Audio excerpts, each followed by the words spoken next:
vous allez bien. Ravi de vous retrouver. Je sais que vous attendez les émissions, mais laissez-moi le temps, ça va venir. Aujourd'hui, je viens juste partager une petite parole avec vous sur la fornication. La Bible dit dans Ephésiens 5:5 que les impudiques, les idolâtres n'hériteront pas du royaume des cieux. Vous savez, quand on vous le prêche, on vient vous le répéter, vous le prenez mal. Vous écrivez, ne jugez point de ça. Ce n'est pas du tout du jugement. Aujourd'hui, si je suis ce que je suis, parce que j'ai une personne qui m'a prêché la parole de Dieu. Et cette parole a transformé ma vie. Il y a des gens qui me connaissaient dans le passé, qui me voient aujourd'hui, je suis vraiment une autre personne. J'ai une paix que le Christ m'a donnée. C'est vraiment une paix qui vient de l'Éternel. Et j'aimerais vraiment que chacun puisse retrouver, puisse avoir cette paix.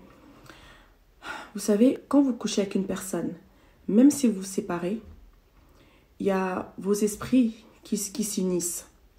Donc, si cette personne a des démons, homme ou femme, même si vous vous séparez, vous emportez ces démons avec vous. Mettons par exemple, tu couches avec un homme qui a des maladies héréditaires dans sa famille. Toi, tu te sépares avec, tu vas te marier, tu as des enfants. Et il peut y arriver que un de tes enfants puisse avoir les maladies héréditaires de ton ex. Et toi, tu ne vas pas comprendre pourquoi. Pourquoi? Parce que toi, en fait, tu as ces dépôts en toi. Tu as ces démons, ces esprits en toi.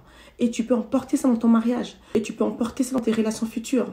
Et c'est vraiment quelque chose de très, très dangereux de coucher avant le mariage. Parce que quand vous couchez dans le mariage, vous êtes protégé.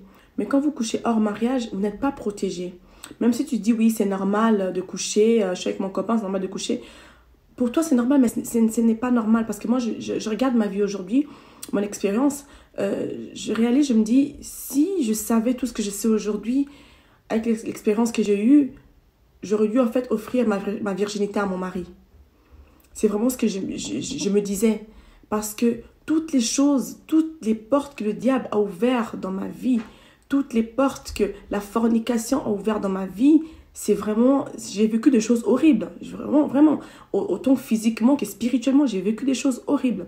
Et aujourd'hui, je tiens vraiment à parler à une sœur, à parler à un frère, d'arrêter la fornication. C'est très, très dangereux. Si vous avez vraiment beaucoup trop de désir, demandez à Dieu de vous envoyer quelqu'un, de vous marier et de faire des choses comme il faut. Parce que les gens ne le savent peut-être pas. Il y a beaucoup de gens, par exemple, tu dis à un homme, oui, je t'aime, tu es tout pour moi et tout. Et en fait, ton mec en question, ou la femme en question, c'est un agent de ténèbres. Toi, tu ne le sais pas. Et plus tard, après toi, tu n'arrives pas à te marier. Ou bien tu es marié, mais avec ton mec, tu t'entends pas. Tu divorces. Pourquoi? Parce qu'à cause d'une parole que toi-même tu as prononcée et qui t'a condamné. Alors faisons très attention, ça aussi la parole, je vais en parler. Faisons très attention aux choses qu'on dit. Par exemple, de dire à un homme, oui, tu es tout pour moi, sans toi je ne suis rien, je ne me vois avec personne d'autre que toi. Faisons très attention avec ces paroles parce que si c'est un agent de ténèbres, il peut prendre cette parole-là et l'utiliser contre toi plus tard. Spirituellement, dans le sens où il va dire, ben oui, toi tu m'as dit que je suis le seul homme, que tu te vois pas avec un autre mec, donc jamais tu n'as pas le droit de te marier. Et quand il va dans les hôtels sataniques prononcer ces paroles-là, ben, tu vas être condamné et résultat, tu vas te séparer avec ton mec. Ou bien tu es marié, mais tu rêves toujours que tu couches avec un homme, mais tu vois jamais le visage, ou bien tu vois carrément que tu couches avec ton ex. Mais chaque nuit, tu rêves que tu couches avec ton ex. Chaque nuit, tu rêves que tu couches avec une personne dont tu ne vois pas le visage. Tout ça, c'est des choses, par exemple, que tu dis, qui te condamnent. Tout ça, c'est la fornication aussi. Le fait de forniquer avec une personne, si c'est un agent de ténèbres, il y a ces démons qui vont rentrer en toi, qui vont te poursuivre dans ton mariage. Donc, quand on fornique, même si le mec, c'est même pas un agent de ténèbres, c'est juste que tu laisses la porte au diable. Le diable rentre avec ses démons pour faire de toi ce qu'il veut. Là, il a l'accès libre. Il n'y a pas pire porte d'entrée que le sexe. Moi, je vous le dis. Il n'y a pas pire porte d'entrée. Parce que c'est une voie que le diable aime beaucoup utiliser pour détruire la vie des jeunes filles et des jeunes garçons. Ça, c'est vraiment... ça, j'ai vécu, mon propre expérience. Moi, je vous parle de mon expérience personnelle. C'est des choses que j'ai vécues, qui m'ont poursuivi après jusqu'à mon mariage. Et j'ai dû prier, faire des prières, des sacrifices, des jeûnes pour m'en débarrasser. Parce que c'est... Pourtant, je veux dire, tu sors avec une personne, si tu dis, bon, je l'aime, il m'aime, il dit qu'il va m'épouser, patati patata. Les hommes disent toujours ça. Un homme qui veut coucher avec toi dira toujours ça. Moi, je vois difficilement un homme venir vers une femme pour lui dire, écoute, je ne t'aime pas, je n'ai rien à voir avec toi, j'ai juste envie de coucher avec toi. peut-être chez les prostituées ou je ne sais quoi, mais c'est rare, c'est très rare. Tous les mecs qui vont venir vers toi ne te dira jamais qu'il a une copine, ne te dira jamais que je ne veux pas de toi, je veux juste ton sexe. Il va toujours te dire oui, je t'aime. Un homme peut attendre pendant 2 mois, te faire la cour pendant 2 mois, 3 mois, même 1 an, juste pour coucher avec toi. Une fois qu'il couche avec toi, après, il commence à faire n'importe quoi. C'est ça. C'est ça. Donc, il faut vraiment faire très attention par rapport à ça. Faisons vraiment, vraiment attention. Et les hommes, même si la fille, elle est belle, je ne sais pas comment, puis que l'envie vous brûle, fuyez. Fuyez. Le corps est dangereux. Le corps humain est dangereux. La parole est claire. La parole dit, résistez au diable. Il nous demande de résister au diable. Mais ce qui est de l'impudicité, la parole nous demande de fuir. Fuyez l'impudicité. Parce que Dieu sait que c'est pas facile. Tu es dans une pièce avec une femme, une très belle femme qui t'attire, tu es avec un homme qui t'attire, il y a beaucoup d'attirance et tout ça. Mon frère, ma soeur, tu fais quoi encore là? Prends tes clics et tes claques, barre-toi avant que l'irréparable arrive. Après, ça va être, oui, mais depuis que j'ai couché avec, il ne m'appelle plus. Ouais, mais depuis que j'ai couché avec elle, elle ne m'intéresse plus du tout. Barre-toi, tire-toi, fuis. Ne dis pas que oui, de toute façon, je vais aller chez lui, je vais aller chez elle, je vais résister. Franchement, moi, je suis un homme, moi, je suis une femme. Non, non, non, non, tu ne peux pas résister. Il faut fuir. La Bible est claire. Tu ne peux pas être plus grand que ton maître.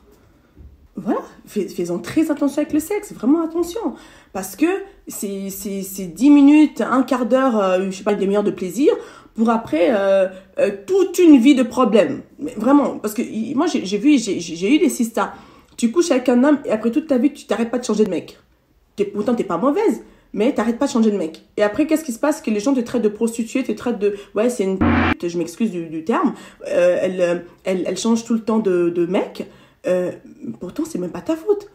Pourquoi? Tout ça parce que tu as couché avec un homme et ces démons sont rentrés en toi et ça a créé l'esprit d'impudicité. Donc, tous les hommes qui viennent après ce mec ne vont plus te trouver, je sais pas, comment dire, attirante, ne vont pas avoir forcément envie de se marier avec toi.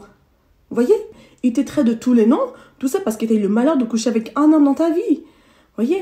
Et cet homme-là, ces démons ont créé l'esprit d'impudicité dans ta vie. Et puis, à chaque fois qu'un homme vient vers toi, même si le mec a vraiment envie de se marier avec toi, mais il va trouver un truc en toi qui fait que non, il n'a pas envie, il s'en va. Tu vois, parce qu'il y a ces démons qui vont se résister, qui vont se mettre entre... Voyons, j'ai eu des expériences comme ça. Tu es avec un homme, vous êtes bien, copain, copine, ça va très bien. Une fois que le mec prononce cette phrase, j'aimerais t'épouser, j'aimerais voir ta famille, c'est là que les problèmes commencent. Tout ça pourquoi? Parce que une fois qu'il parle mariage, les démons viennent se mettre entre toi et lui. Et qu'est-ce qui se passe? C'est que petit à petit, il va y avoir séparation. Tout ça, qu'est-ce qui provoque ça, pardon? C'est la fornication.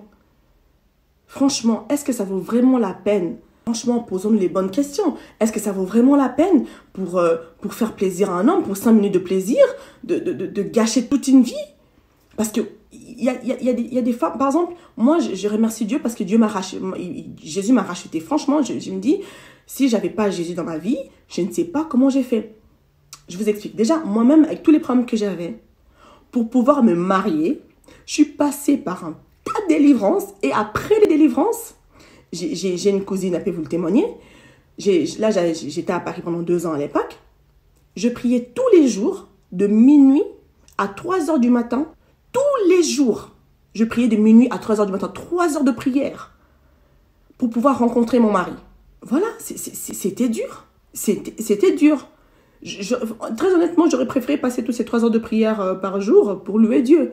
Pas pour que je me fasse délivrer à cause des problèmes que moi-même j'ai cherchés. Tu vois, aujourd'hui, je regarde en arrière, je me dis, en fait, ma vieille, ma cocotte, ça en valait même pas la peine parce que le mec avec qui t'as couché, qui t'a pris ta virginité, t'es même plus avec lui aujourd'hui, mais cette chose que t'as fait, cette fornication, ça a ouvert plein de portes dans ta vie. Moi, je me suis mariée à 28 ans. J'aurais pu peut-être me marier avant parce que je n'étais pas une mauvaise femme, je n'étais pas une mauvaise fille, mais je tombais toujours sur des gens bizarres. Mais vraiment, vraiment bizarres. Et je sais que c'est parce que moi-même, j'avais ouvert ces portes-là. Donc, je vais m'arrêter là pour aujourd'hui. Posons-nous des bonnes questions.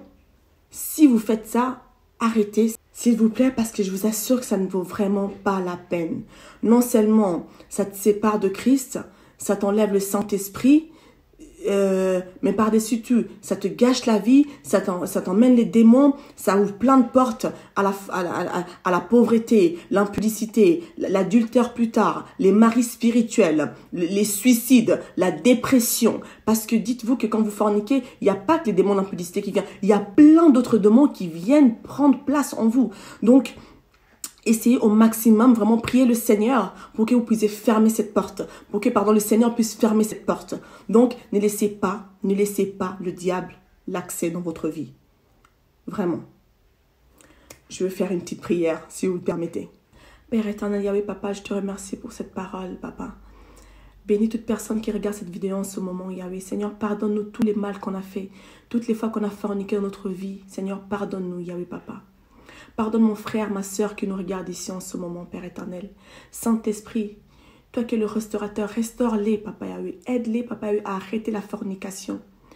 Et pour ceux, Papa Yahweh, qui ne sont pas encore entrés dans ce péché, Saint-Esprit, aide-les, Papa Yahweh, à garder leur corps intact jusqu'au mariage, Papa.